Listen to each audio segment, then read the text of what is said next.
Hey everybody, welcome to Afterlife Topics and Metaphysics, and we are here today with a special guest who is Andrea Ziarno, who is a former international patent attorney who went on a spiritual quest and is now the author of, I don't want to get the name wrong, of your books, the Natural Born Miracle Maker book series.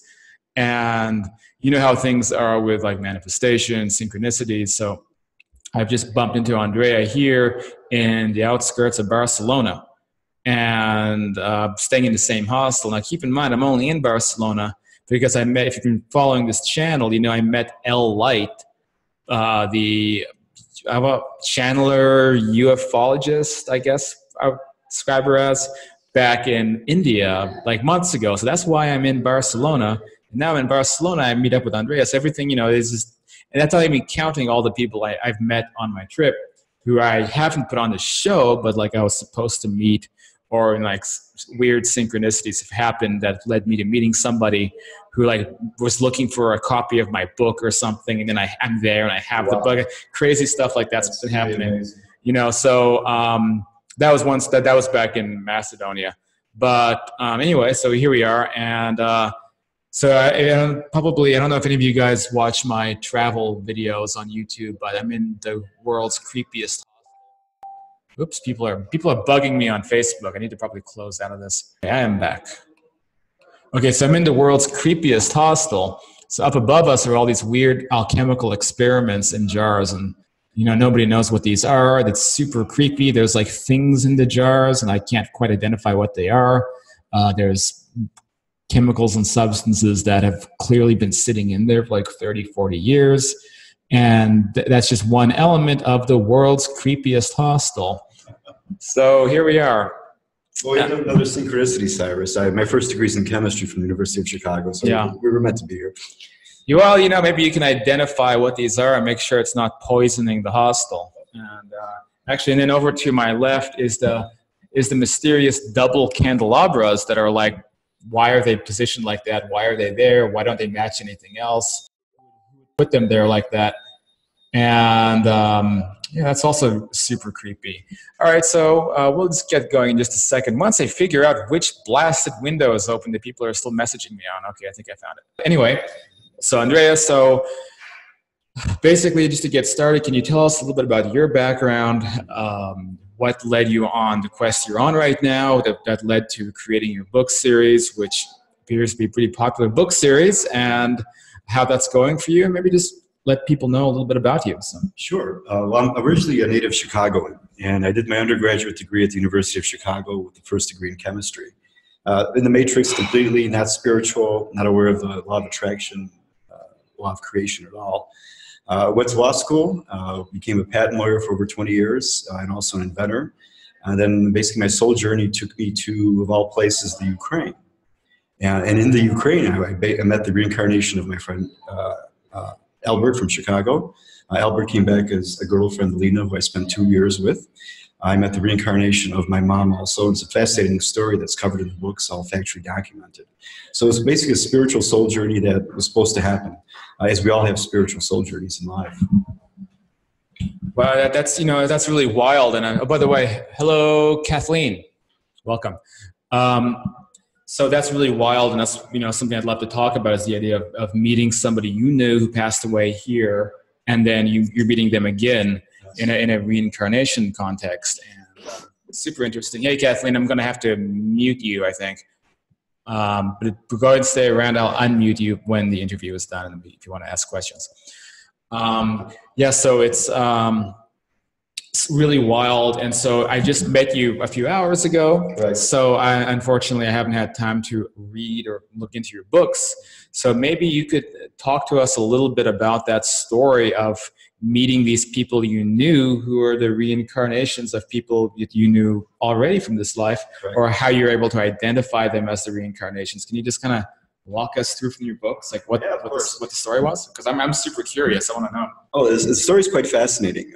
Back in about October of 1986, my mom was suffering from breast cancer, and she was already a terminally ill patient at the University of Chicago. And I had a dream of a beautiful young girl with very, very long hair in a red dress on a white horse. And at the time, I wasn't spiritual. I didn't know what the meaning of the dream was. until about 30 years later. I found myself in the Ukraine, and I met a young woman on an online dating site of all places, while living with another girlfriend. And I didn't tell the person, Ludmila, who's written about in the books, about the dream at all. She was synchronistically studying both acting and also model management at a university in Kiev. What happened next? She found herself in Odessa, Ukraine, and I was there basically working on my businesses. And I suggested actually doing a photo session. And she recommended, well, let's do the photo session on a white horse. I've got a beautiful red dress to wear.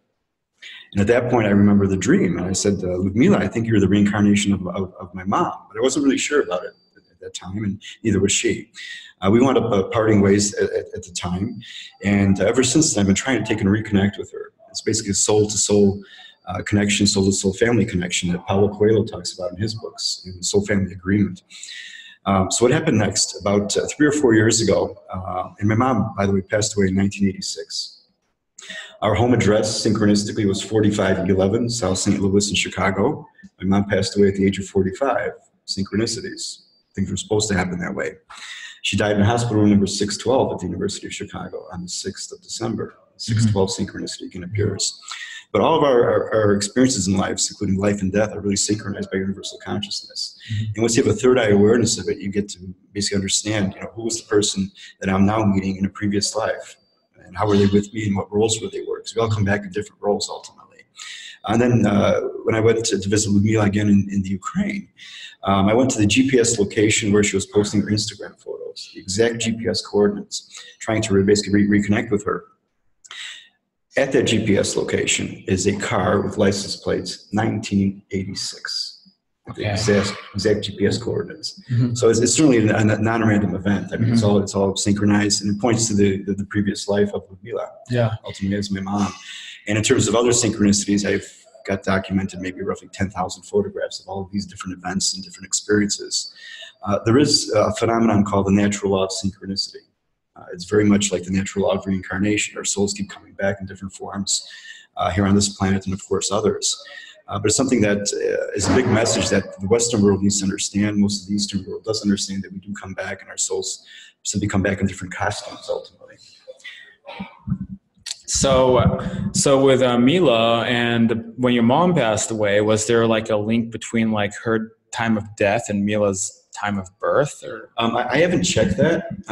There is some synchronicities associated with her reincarnation, birth day and month. She was also born in September, as both of us were, on the 25th of September.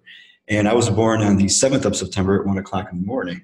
So you have the addition of the 2 and the 5. So again, it points to a connection, a synchronous connection between souls and different incarnations.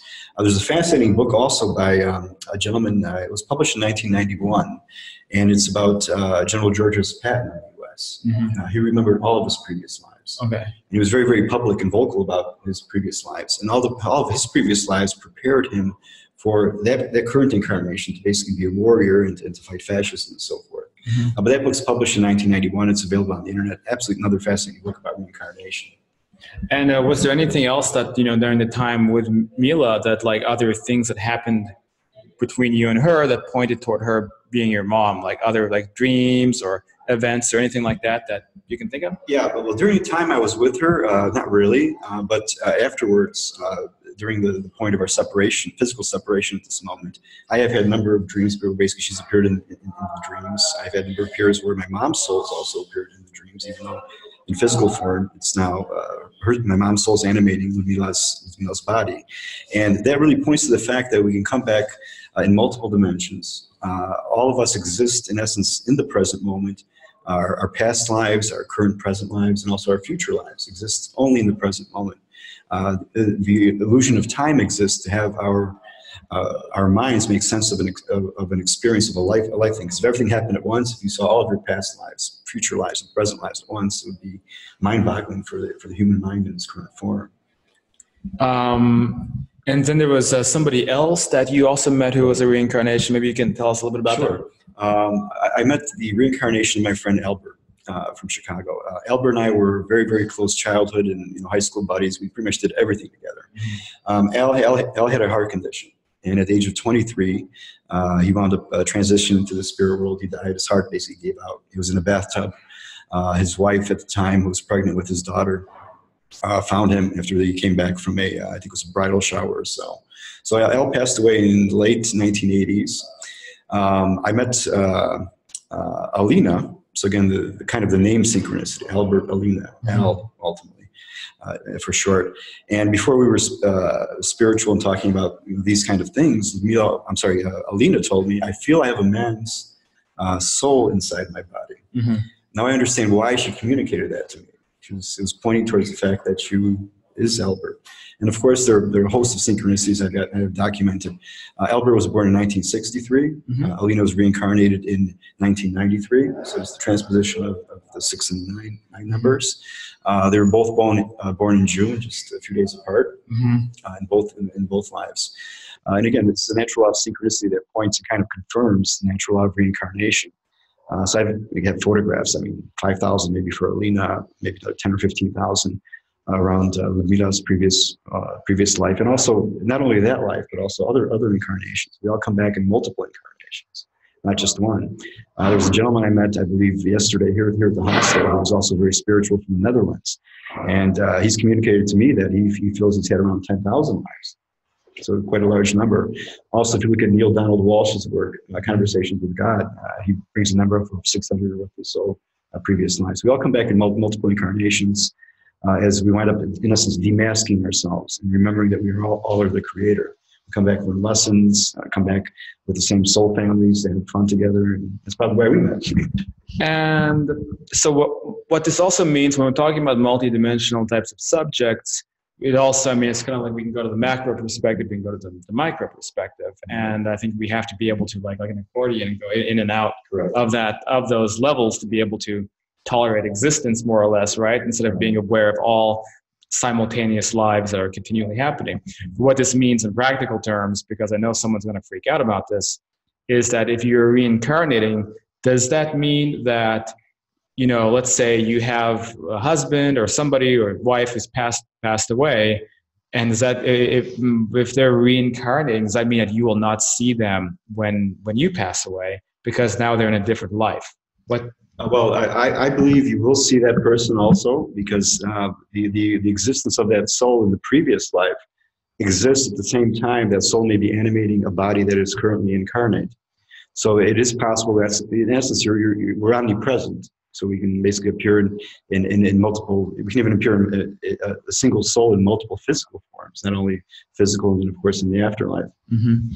So there you go. And so this is the same thing that we've heard from other sources as well that we've talked about in this channel about reincarnation and how it works multidimensionally. So it does not mean, so if somebody's reincarnating on that side, it doesn't mean that they're not still on that side. So what this also means on practical terms, you can tell me what you think about this. Like we have Marcus Lang, who's a friend of the group, and Lang was basically saying that a relative of his had reincarnated, but was still communicating to him from that side, was like, oh yeah, I've also reincarnated and I'm over in this place. Right. So that means that people, they can decide to reincarnate, but they're still around. Yes. Yeah. Absolutely true. Yeah. So in terms of my dreams the last few weeks, I both dreamt of Ludmila in a dream, a very, very positive dream, and I also dreamt of my mom. Mm-hmm. So both let's say called forms are present. Mm-hmm. Right on. And simultaneously. So let me just check real quick and see how we're doing with okay, good. Wonder if the internet kicked anybody off here. It's okay. We'll keep going. All right. So that opens up a lot of avenues, talking about reincarnation and how it happens on a multidimensional level. And I'm sure people want to hear that as well, because it doesn't mean that, it's this all or nothing thing that cuts people off. Right. So in addition to that, so you told me some interesting stories also about your path leading to where you are now. Yes. And I was wondering if you could share some of the interesting things that's happened along that path, including maybe the materialization of objects or things along those lines. I'm going to hand over to you. Well, magic and miracles are real life phenomena. And basically our thoughts manifest into physical experiences and also physical objects. This goes back to the teachings of the Secret film in 2006 by Rhonda Byrne and so forth. I've had, and I've documented probably 15, 25,000 manifestations of experiences and also manifestations of physical objects. Kind of a fun one that I like to tell people is a miracle. So basically manifestation of a beer. A few years ago, I was in Santa Margherita di Liguria on the Italian Riviera, and it was late August night, about 80 degrees centigrade. My vibration was very, very, very high. And your vibration basically powers your manifestation of what you're thinking about. And I thought of a cold beer. There was a street musician group playing Rolling Stones, Can't Get No Satisfaction, super high vibe. I turn around, and about 1 meter away from me on a ledge, with no one around for 15 meters, is a brand new bottle of cold Heineken, which I enjoyed. So it was a physical manifestation of an object. One thing that you mentioned to me is you said, oh, you got to be your spirit team. And I think that's an interesting way to take and view how that physical object came into place, which I enjoyed. I mean, it was a real bottle of beer. It was cold. It was brand new. And again, no one was around. I talk about how the manifestation process works in my books. We're all one consciousness ultimately. So we're in a localized form of that one consciousness. When you have a thought, it'll go into universal consciousness, and then it'll drop down in somebody's head, and somebody will do something based on what you're thinking. So that's one possible way for that beer to have manifested. Somebody walked by, I put the thought up, went down to their heads, and they just put it down on the ledge. So maybe I missed it. Maybe there was a person walking by and they put the beer down, but I don't believe that was the case. So basically, our thoughts, because of the fact that we're all one interconnected consciousness, affect other people. And for that reason, it's also very important to have positive thoughts all the time. Because what you're thinking about does have an effect on other people, even though if you take no action or if there's no speech involved. So you don't call somebody on the phone and say good or bad things to them, but you're thinking about them and you're thinking certain things about them. Well, that's going to have an impact on their life, ultimately. So it's always good to keep the thoughts really, really super positive for the other, because the other, in essence, is all of us, just in a different costume at the end of the day. And yeah, so for example, I mean, with the synchronicities, it really is wild. The synchronicities themselves are proof of many of these subjects, people looking for proof. I mean, I don't know if I've mentioned before about how back when I was in Japan, like I met somebody and we weren't like that close. We're just friends. We talked sometimes in a hostel, just a lot like this hostel. Not as weird as this hostel, but it was a nice hostel. We got private rooms for like 13 euros a night. This is Japan. How nice is that? But anyway, so I met somebody there, and I didn't see her for a long time, but she was on my WhatsApp, and so I was wondering, like, how is it was like Irina, I think, like, how is Irina doing? And so I picked up my phone. I hadn't talked to her in a week, and I turned it on. I looked at it, and I loaded up WhatsApp, and then I looked at WhatsApp. It says Irina is typing a message. Oh yeah, perfectly simple. We'd never even spoken on WhatsApp before. And then there she was typing a message like, hey, I hadn't seen you in a while. I'll be back in the hostel on Tuesday. Beautiful example. And I was just there beginning to type. She didn't see me typing because my thumb hadn't touched the keys yet. So she had picked it up, had no idea. And I tried to explain this to her when she was back. But you know how it is. It didn't stick. She's like, oh, okay, cool. Well, it's another form of a miracle, in essence, the synchronicities themselves. Yesterday, I'm at the hostel, and I'm walking towards the reception area, and there was a huge semi-truck from Poland, where my family's originally from, and the license plates again were 1986, the year my mom died. I walk another 100 meters or so. I turn to my right, something tells me to turn to the right, kind of awareness thing, and there's another car with license plates 1985. So again, Lumina's birth year. In reincarnation. Okay. So really amazing synchronicities between two physical objects that are there. And once you have a third eye awareness for the synchronicities, they all become apparent to you. Everyone has the same ability. It's a question of third eye awareness. Yeah. So we talked a little bit about like reincarnation. We talked about manifestation. We talked about law of attraction. So what do you recommend then for people who want to perhaps manifest themselves out of a situation where they feel depressed or they feel weighed down by things that have happened to them in this life, and it's like they can't escape out of it? It's a bit of a mental prison. What kind of advice would you give to somebody like that? Sure. There are a lot of empaths on the planet right now, and empaths are very, very sensitive to other people's energies. So what they'll see a situation that's not necessarily optimal for other people, and they'll wind up absorbing that energy and become depressed about the situation. The ultimate cure is for that empath to become whole, which means take care of themselves, self-love, and also obviously love other people simultaneously at the same time.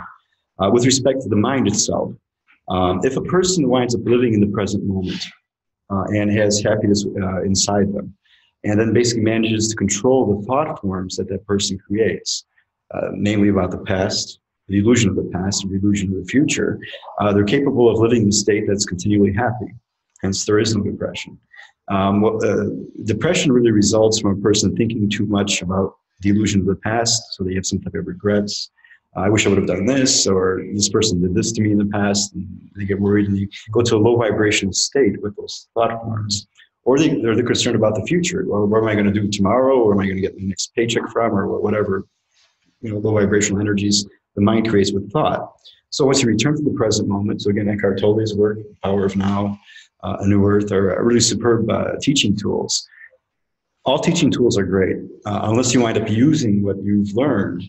It's a wasted effort, because the person who is depressed, they may read The Power of Now, yet not practice it, not use it on a daily basis.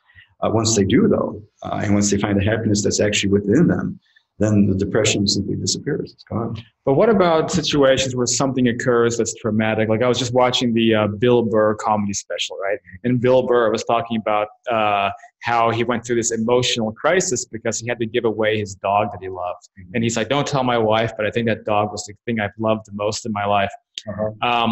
But he basically was talking about how he had to take all that like extreme emotion he'd been suppressing. He said that when he had to give the dog away, he was like this, giving the dog away, pretending to smile. And he said he walked into the bathroom and let it all out for 2 seconds, screaming. And then he put the bottle cap right back on the bottle to just hide the bottle away somewhere in his mental filing cabinet for somebody else to find. And he'll inevitably blow up at them again. Right? So it's a really funny story, but it got me thinking, like, how do you use these concepts in situations that are causing that kind of emotional turmoil to happen? Because it doesn't sound like bottling up the emotions is a good strategy, but what do you do in a situation like that? If you have, whether you have to give your dog away, or you have to put your dog down, or you have a family member in the hospital, like is there like, because you said you're kind of like a metaphysician, but what would you do in a situation like that? Yeah, well, it goes back to the Buddhist concepts of detachment.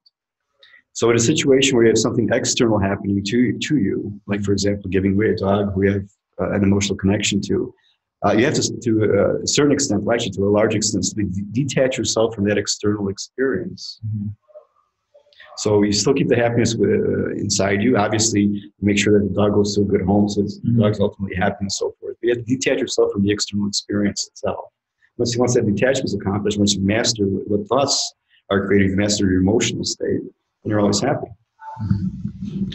So it's maybe kind of an easier said than done type of thing, isn't it? Right. So if you actually get to that point, you have to be maybe practicing for a long time, maybe in multiple incarnations, right? Yeah, so a skill that's pretty developed. It might take a while to get to the point where suddenly you can have a relaxed demeanor in the face of something that is traumatic and really difficult. Now, what about, but knowledge may have a role to play as well. Do you think knowledge might have anything to do with that equation, or is it all just that spiritual skill? Well, it's knowledge, spiritual skill, and also practice. Because if you're not implementing the spiritual teachings of, say, for example, the original teachings of Buddha or of Jesus Christ or of other great spiritual teachers, they're useless to you. You'll still keep going through the emotional ups and downs, and your mind will be generating thought forms that create negative experiences for you.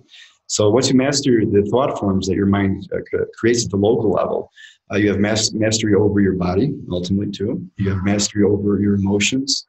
You have mastery, basically over everything external that happens around you, because it has no effect on you. It's not being cold necessarily, because you're observing it. And obviously, if someone requires help, you take and help them. But what you're doing is you're stepping back from the illusion of duality. So I guess to maybe jump back on the reincarnation topic real quick, when we talk about the idea that perhaps one person could have many different reincarnations, so I'm also a little bit synchronistically, I'm going to Ukraine in about a week. Well, first I'm going to the UK, so if you guys are watching this on the channel, and maybe you're coming to the London meetup event. But then after this, I'm going to Ukraine. But what if I am reincarnated as a hot Ukrainian girl? Because maybe I want to be a hot Ukrainian girl. If I meet her and she's me, does that mean that there's going to be this weird, almost like incestuous thing because we're the same person? Or what, are our thoughts like going to be synchronized with each other because she's the same soul as mine? If hypothetically something like that happened, what do you? Well, ultimately we're one consciousness. So the other person, you, me, are basically another one consciousness in a different costume. So the other person is you. And it's great for people who are involved, for example, in entertainment and basically in public performances. Once you remember that all those people out in the audience are really you in another costume, you're talking to yourself at the end of the day. It appears that they're in different forms and that they're separate souls, but that's all an illusion ultimately, in the illusion of duality itself, because there's only one consciousness, and it's all us. So the other girl the girl that you would meet there is you, in essence. So you should feel totally comfortable talking to her. That's why I talk to strangers on the street all the time. I feel very, very comfortable talking with everyone that I meet. But what is then the difference though with a personal reincarnation? Because you're speaking in general terms, but what would but there seems to be a difference between, okay, this person has had this many lives and has this many concurrent lives on Earth, which is something I've also heard about. So it kind of indicates to me that there's a difference between that and, the concept or the philosophical concept that we're all the same mind. Sure. So what is the difference then with somebody who's literally you, right? Do you know anything about this? Well, yeah, it gets to the concept of soul splitting, which I talk about it in my books, and the concept of soul families. Okay. So once you're at a higher dimensional plane, you can actually choose to have your soul split into two different souls, and in essence, have two different people appear on the planet. That's why you'll feel a very, very close spiritual bond to some people automatically. Very, very close members of the same soul family. And it goes back to Paulo Coelho's concepts in his books and so forth. And I describe basically how that works in my books. So somebody you feel a very, very close affinity to, you may have had a previous lifetime together with, or they may be simply a soul split of your soul, or maybe a soul split of their soul. So then is that also then what reincarnation is that somebody has just soul split themselves into a new form? It's possible. The souls in, for example, my soul family, which I describe in the books, I believe are soul splits because they're very close and we keep coming back in multiple incarnations together. So I think it's basically a single soul, whether it was mine or one of the other souls, who basically went out and in essence created the soul family, the soul splitting. Right. Okay.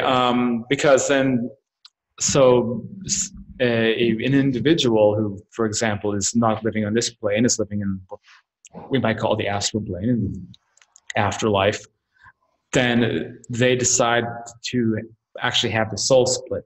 And then that split is now incarnating, but we can technically say that this is maybe the process of reincarnation, because that soul split, now it's literally part of their own mind that is now displaced and is creating a new form that maybe it will join up with them when that form crosses over, and then they become like one soul again. Or maybe they're now two, quote, separate souls, but it's the same mind still operating independently, right? So this means that somebody could be, of course, again, existing here and there at the same time, but maybe, again, two people meeting each other who are in fact the same mind reincarnated into each other, right? So does this also maybe relate to Siamese twins, or something along those lines? They could explain that phenomenon too in the physical world. Maybe one soul coming into two different forms. And because I've heard that about twins from the spiritual perspective, that it might be the one soul that is, even though philosophically we can say we're all the same soul, but the thing about this subject, the thing about metaphysics and all of this, is that there really is the black and white answer to things, right? So we can say, yes, we're all the same soul, or in a crowded room, we're all the same, we're all still this one, but at the same time, it's like, it's not that simple in the black and white terminology, isn't it? Because you have souls and then you have sub-souls, you have the one soul, and then you have like higher soul groups, right? Then you have sub-higher soul groups, over souls, family souls, individual souls. then you have all the cells in our body. Do those little things maybe have some kind of little conscious power? And then that, you know, so it's kind of like this. So it's like, yes, it's all one, but it's also not. So it's complicated, isn't it? Well, the way I explain it in my books is it's all part of the illusion of duality. And the duality itself is an illusion, since there is only one consciousness. It's really, and not only one consciousness, but it's what we are ultimately is the field of everything that's possible. Hence, with all the examples that you gave of all these different things happening, if you can think it at any level of whether you're incarnated or in the spirit realm, you can create it. We're the field of all possibilities. We can create infinite variants. And then the big issue or the difference with spirit worlds, or that is higher gradient planes. And this one is a difference in how things are manifested via thought. So here in this world, well, I mean, things can occur through manifestation, like a bottle of beer, but it's not like your mind is just materialized as molecules together. It's more like things happen because there's like this, it's almost like software. There's a program running here in this world that keeps things from just appearing through people's thoughts, because this is the environment that, for whatever purpose, we need to be able to advance. But in other higher worlds, we don't have that, firewall, if you will, in place. And so without the firewall, then our minds have literally the ability to do things like create matter. And here we can do an interpretation of that, but it's not quite how it is on higher frequencies, which is interesting. Absolutely. Yeah. Right. So I guess I'm also curious about, so we've covered, the attraction principles. Well, I know you do a lot about manifestation, wealth, and things like that, right? So that's also in your books a lot. Any general principles about that, or? Yeah, well, it's your vibration. Your vibration is the power that basically charges what you're thinking about. Your thought creates the blueprint of what you wish to experience. And objects themselves are simply experiences. So nobody really cares about a Ferrari as an object. What they do care about is driving the Ferrari and having a really, really pleasant time with the wind blowing through the hair and so forth. So in essence, the object creates an experience for you. With respect to manifestation, there's some key principles that are taught by many people who basically manifest very well. And you have to put yourself in that experience in the present moment. Once you do that, it gets basically created at the level of creation, and then gets mirrored back to you in physical form here in this experience of reality.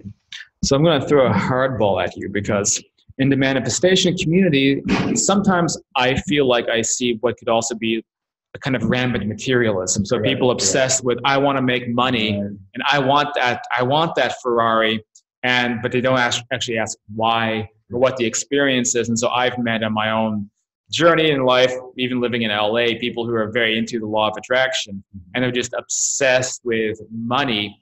And I don't know how, it's almost like, okay, you're using a spiritual concept, but what direction are you using? Do you have any thoughts about that? Yeah, that's actually an excellent point.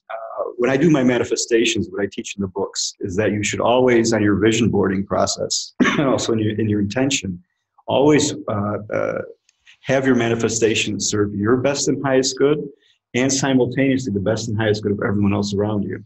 That creates an egoless manifestation, because the examples that you're sharing right now are basically people who, okay, there's this law of attraction, hey, it works, but I wish it's just simply taken in engaging in ego gratification. The universe will deliver, all right, but they may find the process disappointing, or they may go through a roller coaster of wealth and then basically poverty and so forth. So again, there's certain tricks that a metaphysician uses when manifesting. One of them is always to include the concept of having everything operate and serve for your best and highest good, and the best and highest good of everyone around simultaneously.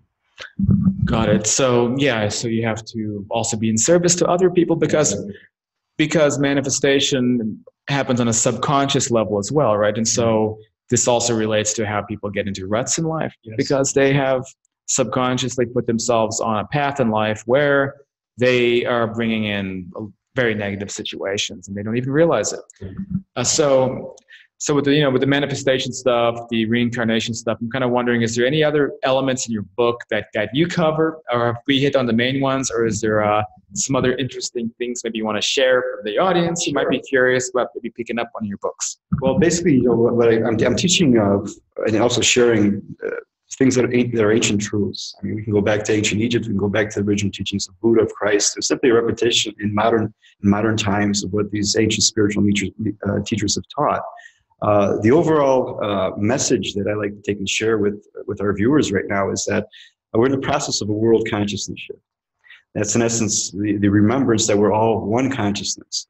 So it doesn't matter if it's this table, if it's an ant, if it's a human being or an animal or a bird, it's all us in a different costume. And for that reason, it should be cherished and respected.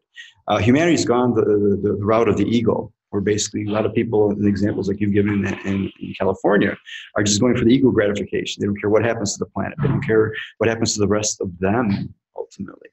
So we have to basically turn away from that, which is the old paradigm, and go into a new paradigm, which we're calling it's a return to paradise. It's a return to paradise of oneness, peace, world harmony, where everyone's working together for everyone's best and highest good. With that in mind, we're organizing a music festival next year, which will be our beta test in Cape Town, South Africa. It's entitled It's a Return to Paradise. It'll be about 250,000 people, very much on the style of Tomorrowland. And we're going to basically do a global broadcast of the festival itself.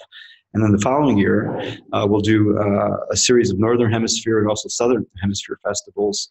The Northern Hemisphere festival is going on simultaneously as the Southern Hemisphere festivals will go on simultaneously during each part of the year's summer. And through those festivals, what we're doing is we're going to basically raise the vibration of the planet to an extremely high level. And if people start taking action on all of the areas where the Earth requires help, initially it's a self-realization that we're all one consciousness, and it's a collective realization that we're all one consciousness. And a lot of the systems that are in place right now simply don't serve humanity anymore. You can look at the banking system. You can look at the military spend across the world, which is $1.4 trillion annually. It's insane. It's enough to give every single human on the planet $2,000 a year. How would that change lives? And it would change lives in the most incredible way. So that's the object of the music festivals and also the other cinema projects that we're working on, and also other businesses with myself, and actually quite a large team that's been assembled right now, roughly 250 people who are, like yourself, very much enlightened. So I'm actually going to do a quick follow-up question, but I also want to point out that there's a couple people in the channel right now, and if you guys want to ask anything, then feel free to unmute, jump in, talk. It's all cool. But maybe you don't feel like it, and that's also perfectly fine. So, but I do want to ask you something, which is, so I hear a lot in metaphysical communities and spiritual communities about consciousness shifts and ascensions, awakenings, all of this kind of thing. Some people who are more cynical might look at the world and say, where is the evidence that this is happening? Because it seems like things are getting worse. So in your mind, what is the evidence of this kind of shift possibly happening? Do you see it, or what do you think? It's happening both at a micro scale and also at a macro scale. In the micro scale, folks like you and I are coming together, and larger teams are basically assembling to make things happen for the shift. Obviously, we're still much of the world is still in the old paradigm, where people have forgotten that we are one consciousness. That's been brought about basically through thousands of years of, in essence, conditioning of humanity through the fake religions, so fake Christianity, fake Judaism, fake Islam. If you look at the Master's teachings, Muhammad's, Jesus' teaching, Moses' teaching, it was all about oneness, one consciousness ultimately. That's been distorted by powers that be, in essence, to control humanity and keep the old paradigm of division, of war, basically in place. And again, that no longer serves humanity. And do you notice any evidence of a consciousness shift happening? Oh, absolutely. I'm meeting more and more people. I mean, I would say every second, third person I'm meeting is conscious. I also talk about on my Instagram page, Natural Born Miracle Makers with a Z, what I'm calling the CQ. The CQ itself is the creator quotient. So it's a simple calculation everyone can do for themselves. How much time within a 24-hour period do you spend remembering that you are one with everything else that's around you? How much time do you spend remembering that you're the creator, in essence, everything else around you also? If that number approaches 1, so 24 hours out of 24 hours, hey, you're in essence back to the oneness. It's a really cool place to be. If it's 12 hours out of 24, great work. You're on a great spiritual soul path, but you still have a ways to go to get to oneness ultimately. If you're not thinking about the fact that you're one with everything else and you're simply living in your ego, and you're close to a 0 on the CQ scale, well, buddy, it's time to change. In terms of shift itself, I talk about this in my second book, Wealth. I believe it's going to take around approximately 3 to 5% of the world population to become conscious and then take action. Each individual in their separate spheres of influence and with their separate talents.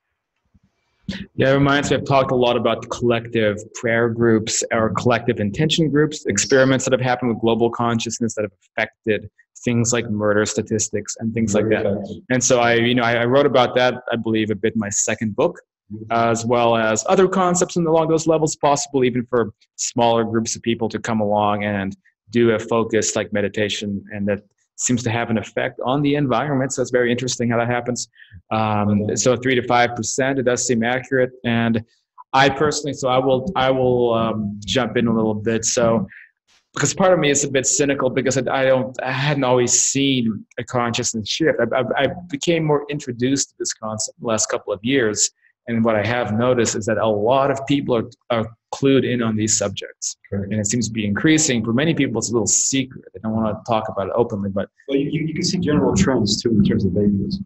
So there's a huge world trend towards veganism. So again, it's respect for the animal and not basically murdering the animal so you can take and satisfy your gut. So that's a really significant world trend. The trends of yoga and meditation happening in each country.